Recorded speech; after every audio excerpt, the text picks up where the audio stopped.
Trend দেখা যাক এখনো পর্যন্ত ট্রেন্ড কি বলছে। 293-এর মধ্যে 289টি একটা আভাস পাওয়া যাচ্ছে, যার মধ্যে দেখা যাচ্ছে 98টিতে এগিয়ে আছে কংগ্রেস, 187তে বিজেপি, 2টিতে লেফট বামেরা এবং বাকি 2টিতে এগিয়ে রয়েছেন হুমায়ুন কবির। 2 জায়গা থেকে প্রার্থী হয়েছেন তিনি এবং সেই 2 জায়গা থেকে তিনি এগিয়ে আছেন। এই যে ট্রেন্ড, এই ট্রেন্ডের পরেই দেখা যাচ্ছে সেলিব্রেশনের ছবি।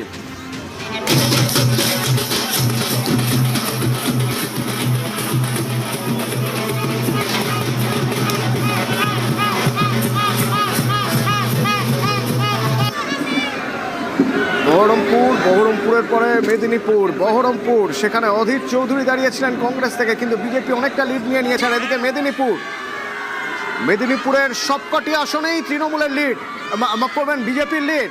তৃণমূল একটি জায়গাতেও খাতা খুলতে পারেনি এখনো পর্যন্ত, লিড কোনো জায়গাতে নেই। পশ্চিম মেদিনীপুর, খড়গপুর সদর,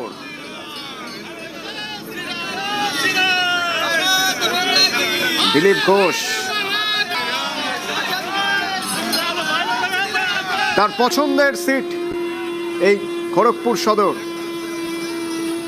বিশ্বজিৎ শাহ সরাসরি এখান থেকে রয়েছে আমার সঙ্গে কাউন্টিং সেন্টারের বাইরে থেকে। বিশ্বজিৎ, এদিকে নিরাপত্তার কড়াকড়ি, ওদিকে দেখা যাচ্ছে উচ্ছ্বাসে ভাসছেন, গেরুয়া আবির উঠছে, গেরুয়া পতাকা নিয়ে যা সেলিব্রেশন চলছে। বিশ্বজিৎ,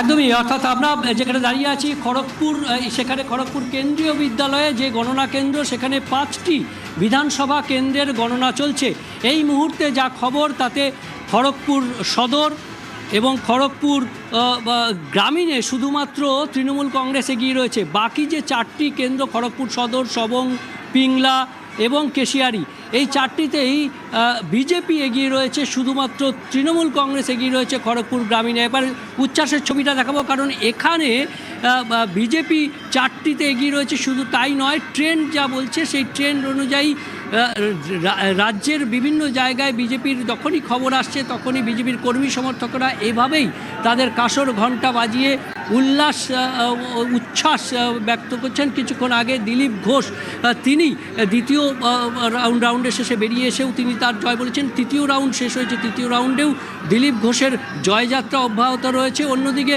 সবংয়ে কিছুটা পিছিয়ে পড়েছেন মানস ভূঁইয়া, কারণ ওখানেও বিজেপি প্রার্থী এগিয়ে রয়েছে।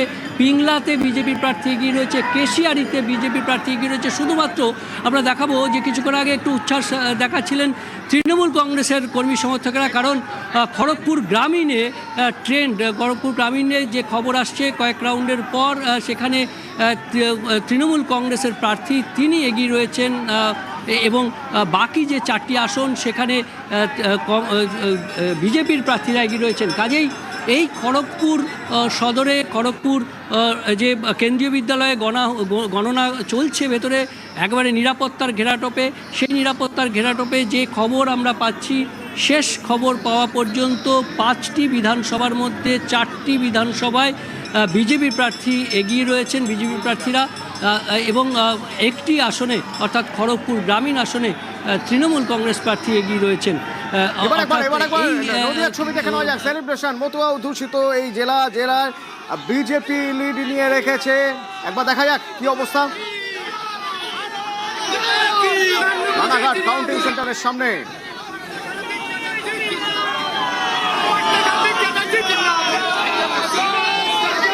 রঞ্জিত আছে আমার সঙ্গে। রঞ্জিত, কি ট্রেন্ড এখানে?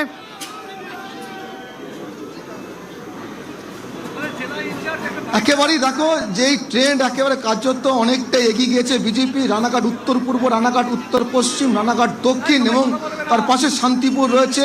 এই 4টি কেন্দ্রে গণনা হচ্ছে রানাঘাট কলেজে। এবং তো জানি না কি মতুয়া অধ্যুষিত এলাকা হিসাবে পরিচিত ভারত বাংলাদেশ সীমান্তবর্তী এলাকা রয়েছে এখানে। এবং সকাল থেকে যে চিত্র, যত বেলা বেড়েছে, যত ট্রেন্ড চেঞ্জ হয়েছে, এখানে দেখতে পাচ্ছ যে বিজেপি কর্মী সমর্থকরা এখানে তারা রীতিমতো আবির খেলে একেবারে গেরুয়া আবিরে তারা রেঙে গেছে।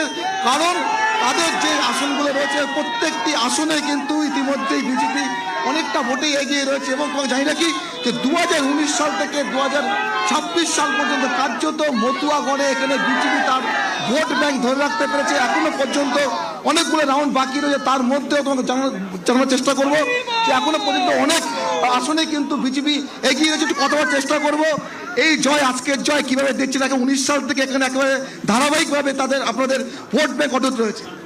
একেবারে তাই, তার কারণ এই এলাকার মানুষ অত্যন্ত রাজনৈতিক সচেতন মানুষ, গণতন্ত্র প্রেমী মানুষ। তারা পশ্চিমবঙ্গের গণতন্ত্র রক্ষার পক্ষেই রায় দিয়েছেন। এই এলাকার মানুষ পশ্চিমবঙ্গকে জেহাদি মুক্ত করবার পক্ষেই রায় দিয়েছেন। এই এলাকার মানুষ তৃণমূল কংগ্রেসের যে অপশাসন, দুর্নীতির বিরুদ্ধে রায় দিয়েছে। একটা কথা বলবো যে মতুয়া অধ্যুষিত এলাকা হিসেবে পরিচিত এবং মতুয়া গড় হিসেবে পরিচিত এই এলাকা, সেখানে মতুয়া ভোটটা আপনাদের পক্ষে রইল নাকি?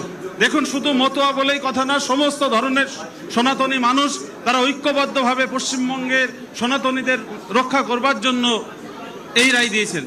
দেখো, একেবারে যে কার্যত বিজেপি কর্মীরা উচ্ছ্বসিত রয়েছে, কারণ তাদের যে ভোট ব্যাংক, সেই ভোট ব্যাংক তাদের নষ্ট হয়নি এবং এখনো পর্যন্ত যে রানাঘাটের যে 3টি এবং শান্তিপুর কেন্দ্র রয়েছে, ওটা 4টি কেন্দ্র, সেই 4টি কেন্দ্রে কিন্তু বিজেপির ভোট ব্যাংক অটুট রয়েছে।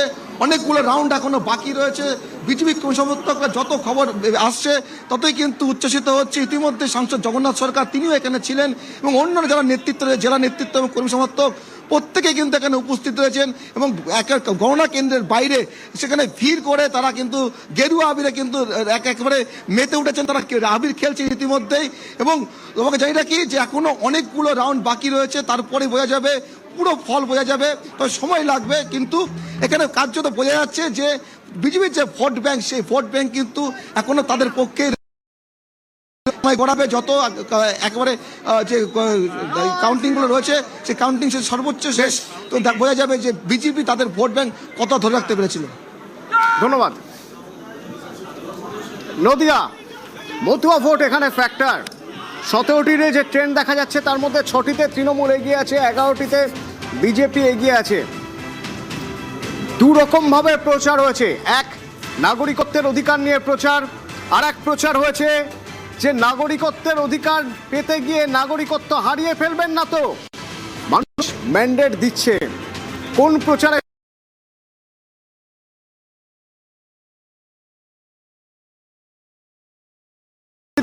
থেকে শুরু করবো? বিশ্বজিৎদা, কোন প্রচারে সাড়া দেবে সময় বলবে।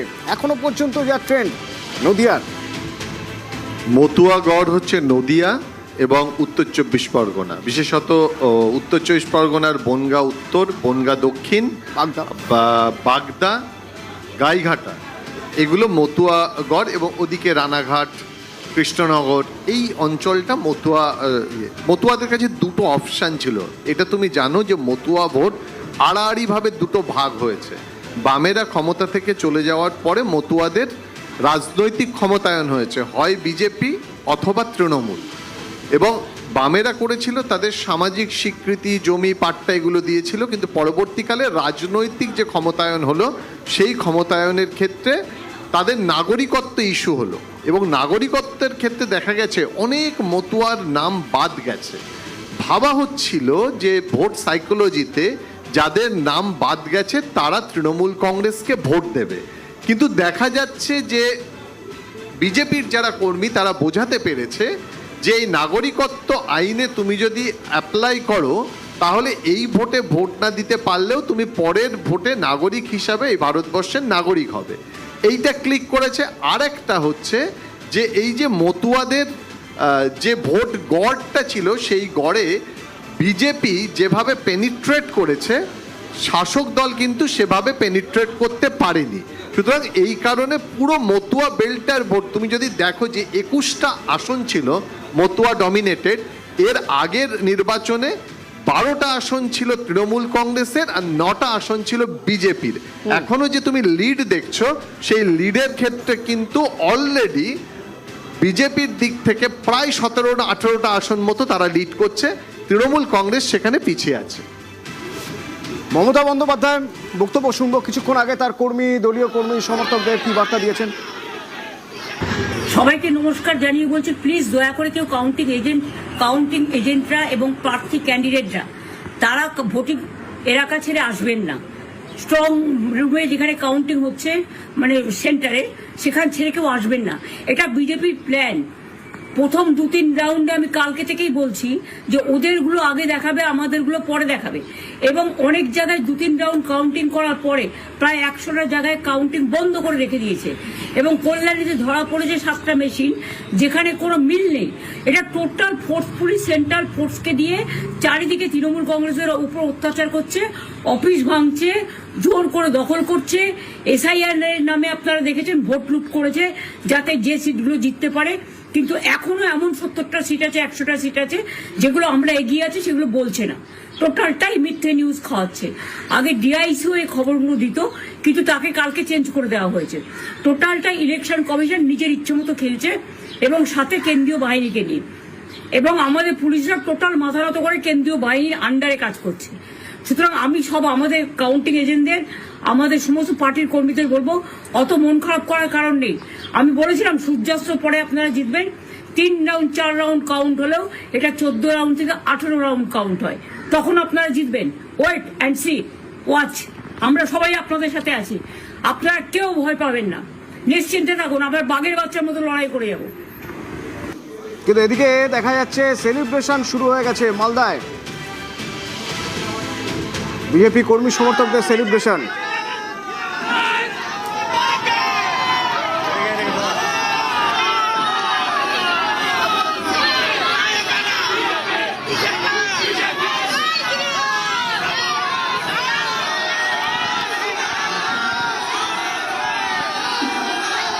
সেবক রয়েছে আমার সঙ্গে এখান থেকে সরাসরি। সেবক, ট্রেন্ড বোঝার চেষ্টা করবো মালদায়।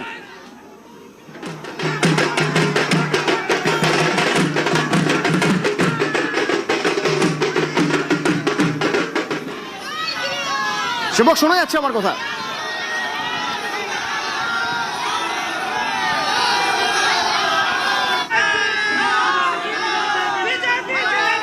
সেবক, ট্রেন্ড কি?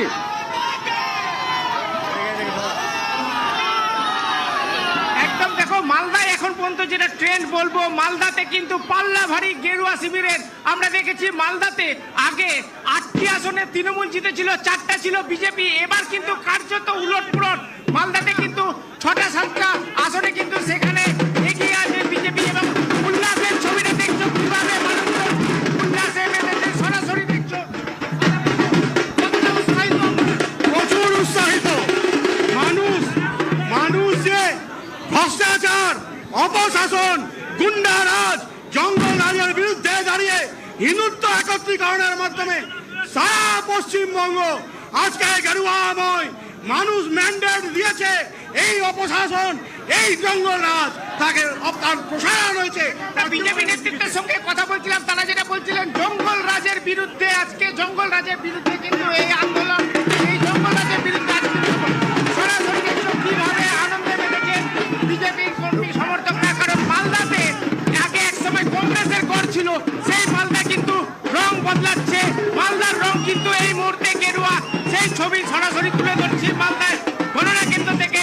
দেখো, এখানে এক সময় কংগ্রেস ছিল, তারপর গত বিধানসভা নির্বাচনে তৃণমূল এখানে বেশিরভাগ আসনে জিতেছিল, কিন্তু এবার গেরুয়া কিন্তু রং মালদার।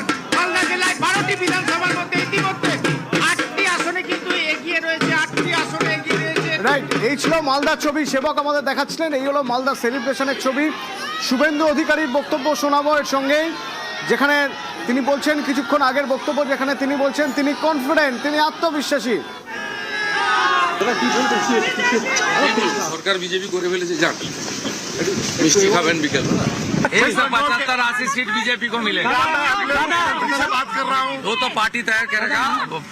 टीएमसी हार गया। मैं जिसके लिए 2020 से काम कर रहा हूँ पूरा होने वाला है। ममता बनर्जी 77 নম্বর ওয়ার্ডে 8400 লিড আছে উনার। আমি আর একটা রাউন্ড উনার লিড হবে, 10-11 হাজার পর্যন্ত যাবেন। তারপরে আমি ওনাকে মেকআপ করে দেবো। 70 নম্বর ওয়ার্ড থেকে 82 পর্যন্ত আমি ওনাকে মেকআপ করে দেবো এবং উনি হারবেন। 2020 শ্রমিকদা, 2020-তে খড়গপুরে অমিত শাহ, মেদিনীপুরে অমিত শাহ সভা, সেই সভায় শুভেন্দু অধিকারী যোগ দিয়েছিলেন ভারতীয় জনতা পার্টিতে। 2026 আজকে তিনি বলছেন যে জন্য তিনি এসেছিলেন তার সেই স্বপ্ন পূরণ হলো। এই জার্নি আপনাদেরও একটা জার্নি 2020 থেকে 2026। ইনফ্যাক্ট 2020 থেকে 2026 আমাদের জার্নি এবং ভারতীয় রাজনীতিতে একটা মানে অবিস্মরণীয় ঘটনা ঘটলো। 2021-এ একজন বিরোধী নেত্রী হয়েছিলেন যিনি কম্পার্টমেন্টাল মুখ্যমন্ত্রী, আর 2026-এ বিরোধী নেত্রী হবেন সেই কম্পার্টমেন্টাল মুখ্যমন্ত্রী, এটা মিলিয়ে রাখবেন। এবার খানিকক্ষণ আগে দেখলাম কিছু প্রশ্ন মনে রয়েছে প্রদীপ্তর ইলেকশন কমিশন, সেন্ট্রাল ফোর্সের ওপর, আবার সাধারণ মানুষের। তো যেহেতু আজকে 4 তারিখ 12টা বেজে গেছে, আমি আসছিলাম একটা দোকানে দাঁড়িয়েছিলাম, তো দেখলাম কিছু লোকের মনে প্রচুর প্রশ্ন হয়েছে। আজকে বোধহয় 12টার পরে কারোর প্রমাণ করার কথা ছিল যে সে এক বাপের ব্যাটা নাকি, তারই ভাষা নেই। আমি এই ধরনের ভাষা ব্যবহার করি না। তো দেখা যাক এবার তিনি কখন ওটা কনফার্ম করেন, ওনার পিতৃসংখ্যা কত। যা হয়ে গেছে মানুষ ভোট দিয়েছে। আমি কতগুলো বার্তা একটু আমাদের মানে সমর্থকদের, আমাদের কর্মীদের দিতে চাই, আর তৃণমূলের নেতাদের। সেটা হচ্ছে, এক, ভোট হয়ে গেছে, পালাবদল হচ্ছে, এটাও মোটামুটি শিওর। সিট একটু কমবে বাড়বে, মার্জিনে একটু কমবে বাড়বে।